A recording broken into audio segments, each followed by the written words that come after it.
Hello, welcome to the League Presents. This is a program sponsored by the League of Women Voters of Columbia and Boone County, where we talk about interesting issues in the news and try to provide our audience a little insight about them. I'm Scott Swafford. I'm the Public Life Editor at the Columbia Missourian and an Associate Professor of Journalism at the University of Missouri. We have a couple of guests here today with us, Lili Vianello and James Roark-Gruender, two members of the board of the Business Loop Community Improvement District. They're here to talk with us today about a master plan that the board has worked with a consultant to reinvigorate and redevelop the entire Business Loop corridor from College Avenue to Creasy Springs Road. It's a very interesting plan, so welcome to the show and glad you're here to talk about that. Thank you for having us. You bet. So first things first, what the heck is a community improvement district and how did it come to be? Community Improvement District is a legal term. It's basically a public subdivision, and it is a group of property owners, business owners, and residents that form a district to improve it. We are funded by two different mechanisms. One's a sales tax for the people who spend money in the district, and the other is a property tax on the property that is within the district. Okay. And the sales tax is a half cent on the dollar? Half cent, yes. Right. Okay. And establishing that allowed us to put some boundaries, but also to drive forward the opportunity to make improvements and generating some income and bringing us in as a coalition so that we had a structure to move forward. Okay. And so over the first couple of years of the district, I think once you got all your ducks in a row, you set about establishing a plan for exactly what your vision for a new and improved business loop would be. We've been working on it for almost a year and a half now. Is that right? Yes. And the consultant was Arcturus? Correct. Arcturus. Right? Okay. You may be familiar with some of their work. They did the College Avenue, the median down College Avenue that I think turned out really well. That kind of, mirrors the neighborhood and makes it a lot safer. And one of the reasons we went with them is because they do a lot of work with not only MoDOT, but with the city. So they're familiar with MoDOT's policies. They work with the city so they could really understand their needs and what they require and don't require, so that we could actually implement the plan that we came up with. Which is really important because the business loop is a state highway, Correct. right? And it intersects with lots of city streets. Yes. Okay. All of those entities are involved in the planning, and so it's very important that our consultant would have an idea of what their needs would be. Sure. So this isn't just the board and a consultant sitting in a room hashing this out. This plan is the result of a lot of input from a lot of people. Can you describe what the process is? We started with public hearings, and we actually, at our first public hearing, we had almost 95 people show up, which, if you ever had public hearings in the government, is really, really good. We're told we should be proud of that attendance. And I would say so. And 135, I believe, overall showed up at our public meetings. So. And then on the planning committee itself, we had people from MoDOT, we had people from the city, we had people from neighborhood services, we had business owners, people, PedNet, different neighborhood associations, community associations, because we really wanted to get everybody's opinion and everybody's views. And then the consultant took that information, and we actually came back 3 or 4 times, revised it, had more public hearings, got more input for the final project.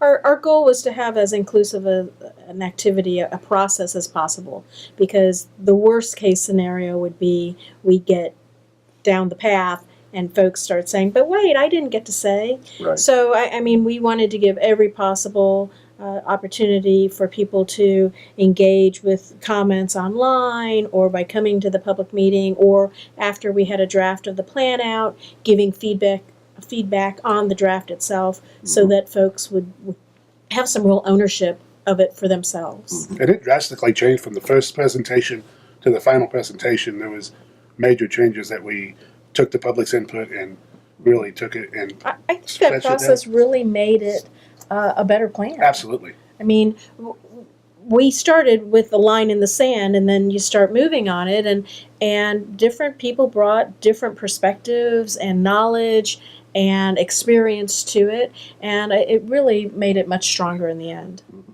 Now, it's a very ambitious plan. I think it's looking ahead like 10 years. These are the types of things we'd like to accomplish over a 10-year period. If I recall correctly, the estimated costs even though it's awfully early to really say what the cost is going to be, is somewhere in the neighborhood of $13 million to $15 million. That includes traffic infrastructure, and it's actually kind of 3 phases. It's short-term projects, intermediate projects, and then long-term projects. Right. So the short-term projects are referred to in the plan as threshold projects. Correct. Can you describe what these are? Things that you think you could do almost right away? We are going to do We it. are going to, absolutely. Can you describe what some of those might be? What are some of the first changes the public might start to see? Well, one of them is going to be a pop-up festival area, identifying a place that we can finish to have special events on there. Food trucks could come for that. It gives opportunity for proof of concept if folks want to, maybe open a business on the business loop, but they're not sure if it's going to work. So that'll be one thing that we start almost immediately. Another would be the bike Boulevard, which is coming up on Madison. We're going to put up a little bike repair station that'll have air compressor in it and bike tools. To kind of what we wanted to do was enhance what things are already happening. Right. Of course, we're not building the bike boulevard. That's coming through anyway. Right. But taking those plans that are already in place and integrating with them so that we can add another layer so that, if somebody has a flat tire along the way, they can stop and fix their bike. I used to be able to do that when I was a kid. I don't know if I remember how to do that now or not. I never heard of it, but when I talk to people, evidently they have one at the Katy Trail, and it's extremely popular. Is that right? Yeah, it's extremely popular. And like the festival lot, we were on a radio show talking about it, and we had the people who run Shepler's call and wanting to do events there. So people are really excited about the different things that we have planned. And both of those projects are fully funded, budgeted, and our new budget starts next month, and we're going to start implementing them. Now, the pop-up space or festival space, is that going to be immediately east of Dave Griggs' Flooring America? Yes. That's property owned by Boone Electric. Boone Electric. And they're going to donate the land for us to use. And the theory is that we can move it anywhere. So They're going to loan us the land. Yeah, we can put it there, but everything can be moved to another. So if they So it decide to won't do just be a permanent fixture. No, That's why no. they call it a pop-up Correct. space. Exactly. Okay. so, yeah. Another thing that we're talking about doing, that we're planning to do and have budgeted for is to extend the city's traffic box artwork program, which you see all over downtown Columbia, to move that out to the loop. There are some neighborhoods that are interested, and then on the loop itself, adding that artwork as you drive by. And landscaping, that's another thing you could get right on. Yep, and landscaping and also improving. There's not a whole lot of crosswalks on the business loop, but the ones that are there are not very well painted. And we want to enhance those and make them much safer as well. So it's not only beautification, it's making the business loop safer for pedestrians, because there's a lot of people that walk the business loop. I don't think people realize how many people walk and bike the business loop. So tell me a little bit more about what people might expect from this pop-up space and how soon that might happen. I don't know that we've seen a timeline necessarily, but I mean it's within months. Yeah. A short time period. But you mentioned food trucks. There'll be areas for food trucks. There'll be like the turf, and we'll have picnic tables. We'll have a stage. So live music. If people want to do live music there, it's a place for the neighborhoods to come and actually eat lunch. Just Jeff sits on the business loop, and he put up a huge outdoor patio. And when he's not open, people are out there using it. So people are wanting places to go on the business loop, and there's just not any of it. I think it's setting the scene. Yeah, That's how I would characterize it. We have budgeted the elements to set the scene, and then, I mean, part of the experiment is to see what people do with it. Right. And I think that's part of the excitement. I mean, we don't know what might show up there. We have some ideas of some good uses for the space, but part of it is being flexible. Okay. And how about some of the mid-range projects? Where might you go from there? Actually, one of the things that I found the neatest about it is about every 6 or 7 years, MoDOT comes in and restripes the road, and they, grade it down and put a whole new fresh coat of asphalt on it, and that makes it a clean canvas. And believe it or not, within the existing curb and gutter, we can do 2 lanes of traffic, a center turn lane, a 2-foot buffer, and a dedicated bike lane without ever busting up the concrete, without ever doing anything within the existing curb. Just when MoDOT comes in and does that, once again, MoDOT's already doing it. We're piggybacking on what they're doing. We can have an actual bike lane the entire length of the business loop that has a dedicated, some kind of buffer. What that buffer is will be Rumble determined. strip, maybe. Something Probably a to, little bit more substantial. yeah, something to make sure that cars know that they're. But one of the challenges with every good thing is there's challenges. There's 147 curb cuts Right. on the business loop. Every one of those curb cuts is a potential conflict with pedestrians, bicyclists, cars. cars. So, that kind of limits what we can do with how we do the buffer. But you can actually do all that within the existing, and it will be very inexpensive because MoDOT's already doing the expensive part of it. Yeah, any idea how soon they might be repaid? That is 3 to 4 years out. Okay. Yep. Another project that we anticipate, which again is not our project necessarily, but we utilized it with the plan to put in place with the plan, is the undergrounding of the balance of electricity.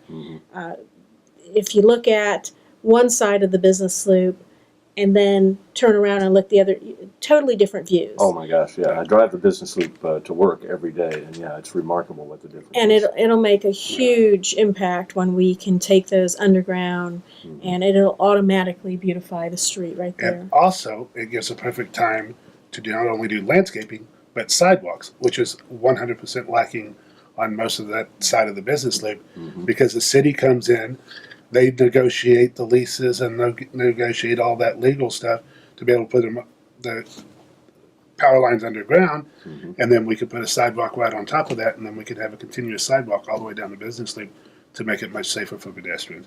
Because the major thing people wanted was transportation on the beautification and transportation.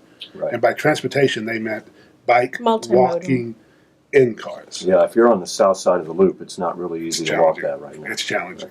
But Or ride in a wheelchair. right, exactly. I mean, when you think about and you come to those light standards, and sometimes there's not enough clearance. Right.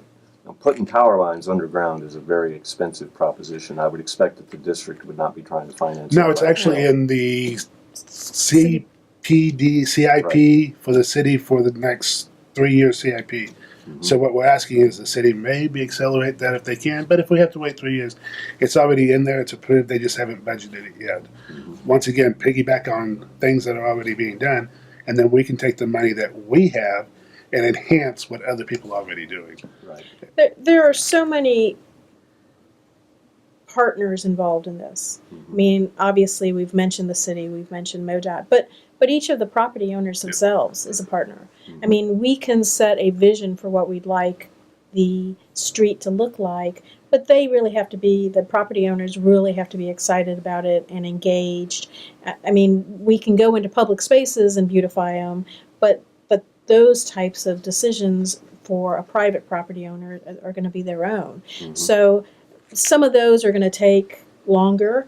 We realize that, and we may have to find ways to make those decisions attractive for the property owners, but that's part of the vision. But you have at least some degree of buy-in from the property owners because they're the ones who had to sign the petition that created the district to begin with. So there's got to be some support for getting this loop looking a lot better. Yes.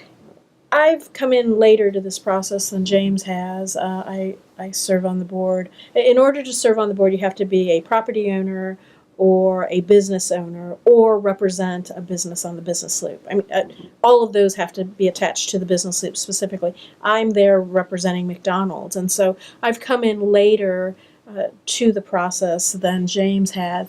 And I've been really surprised, maybe, I don't know if that's the right word, but pleased, I think is a better word, at how dedicated the board is and focused on having that engagement and having that input from the property owners. You're never going to create a plan where 100% of the people are happy 100% of the time, but I feel like we've done due diligence.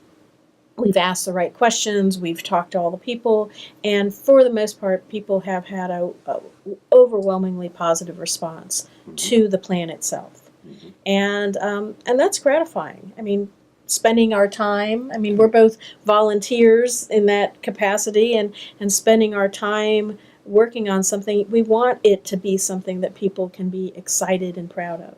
You know, I'll admit, even as a cynical journalist, when I saw that plan and we did some reporting with the Missourian about it, I was really excited because I spend a lot of time on the loop, and I think it's a great plan. I don't mind putting my opinion out there. Well, about thank that. you. We do too. I think Lili alluded to 100%. I think if 100% of the people were happy, I don't think we got everybody's opinion. Mm-hmm. I think you can't please 100% of the people, and I think that that says something when you listen to everybody. Sure. So Lili, you have a particular interest in some of the art projects that are envisioned in this plan. Can you talk about those a little bit? Well, I mentioned the traffic box. Right. I think that's going to be the thing we see most immediately. We've formed a number of committees that sort of as a next step. I mean, obviously we have the plan, what's going to happen from here, and there's going to be a branding and identity committee. So making some decisions about what the look's going to be of signage that we might hang, or sidewalk art, or banners. It might be artwork in crossing lanes on the road. That's to be determined. Mm-hmm. But we were excited about making it more lively. I was in Memphis several weeks ago, and first trip there, and I kept on seeing streets with painting on the streets, and I'm like, oh, this would be so cool for us to be able to do something like that on the business loop. You think MoDOT would go along with that? Well, I mean, depends on the color. Okay. See, that's the great thing about the way we've done this is because MoDOT's been in the room Right. since the beginning, the first meeting of the planning committee. MoDOT's been in the room, so they've heard the reasons why we want to do things, and we've heard from them what we can do and what we can't do, and we've heard that we may be able to do this. So it's all a negotiation, but we have not put out anything that is not doable and accomplishable. Mm-hmm. The details and massaging all that is the next steps that we have to do. But everything in this plan is 100% doable, because I don't think we would have done ourselves or our constituents, because the sales tax and all that is our CID's money. It's not the board's money. We're stewards of their money. Mm-hmm. Wouldn't have been doing any good to put out something that couldn't be done. Right. Would have just been a waste of everybody's time. Mm-hmm. So we've had the right people in the room, so I can answer that question. And yes, we can. Now, what those colors are, that's a conversation to have with MoDOT. Do you know which colors they don't like? I'm just curious. Chartreuse, maybe? There is. It's actually not even MoDOT. It's federal. Ah, okay. They have to go by federal standards. Okay. But there's some leeway in all that. Okay. We should say that James was chair of the planning committee. Ah, okay. So he has been integrally involved in all of the steps along the way, and I have just been so impressed. But I think it's important to say, when you're dealing with government bodies, Mm-hmm. I think a lot of times the perception is, and maybe the actuality is, that their immediate response is to say no to things. Right. Well, by getting them at the table very early on, they're the ones helping us figure out, well, we can't do that, but we could do this. Mm-hmm. And that's made it a much more successful process, I think. Right. And back to art, can you talk a little bit about the gateways that are planned on each end of the corridor? Well, there's some discussion. Nothing's been formalized. Yeah, we should say the entire plan is conceptual at this point. But there is discussion about doing something at the two ends as people are coming into the loop and into our community, giving them something visual to look at. And it might be a sculpture or some sort of art in the middle of a roundabout, or something else to be determined. Okay. People don't realize that the majority of people who come into Columbia cross the business loop. Mm-hmm. You got Providence, you got Range Line, you have West Boulevard. All of those cross the business loop, and is the business loop as it sits now what we, as Columbia, really want the first impression to be? That's really what started this. Is we really want to redefine what the business loop looks like, because a lot of people, that's the first thing they see when they come into Columbia. And right now, I think everybody would agree it's not the best representation of what Columbia really is. It's definitely an opportunity. And I think even beforehand, everyone agreed with that. There's definitely an opportunity. What path are we going to take to get it from where we have it to where we want it to be? So there's a tremendous opportunity and perhaps also a challenge involved in this, I believe it's a 30-acre property, Mizzou North. Yep. Used to be the Ellis Fischel Cancer Center. The university has put that property up for sale. Obviously creates a tremendous opportunity for the district. What do you have to say about what you envision for that property, but also the challenges involved in making that happen? Well, one, it's the university's property, so they will be able to do what they want.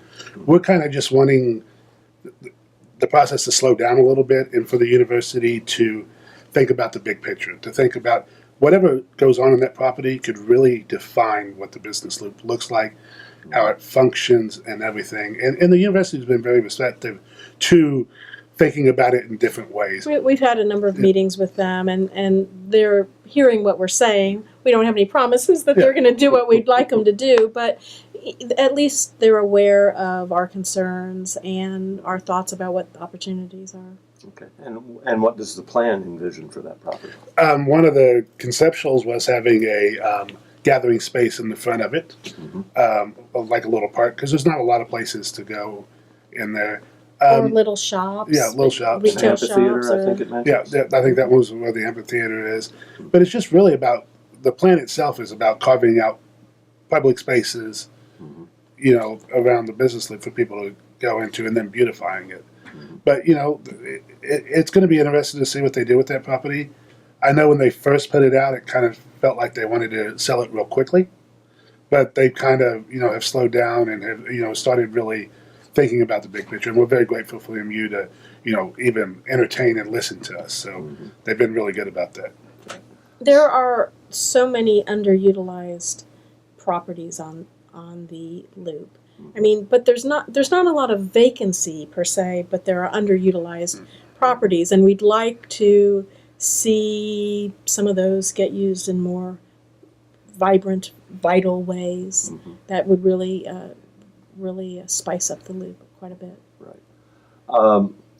So there are a couple of some of the more complex things that you might be dealing with further down the road.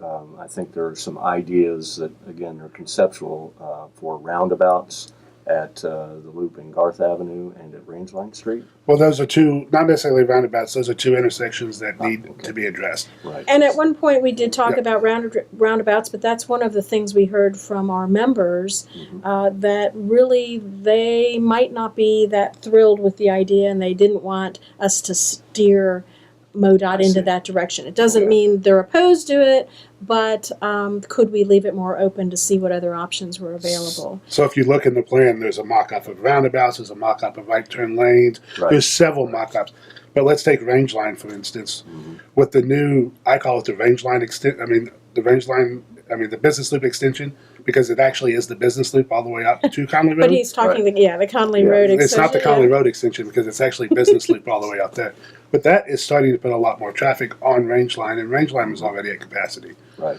MoDOT has had that on their radar for a while. We partnered with them to do a traffic study of the entire effects of that, and that should be coming out soon. So that's an intersection that's going to be, something has to be done sooner or later.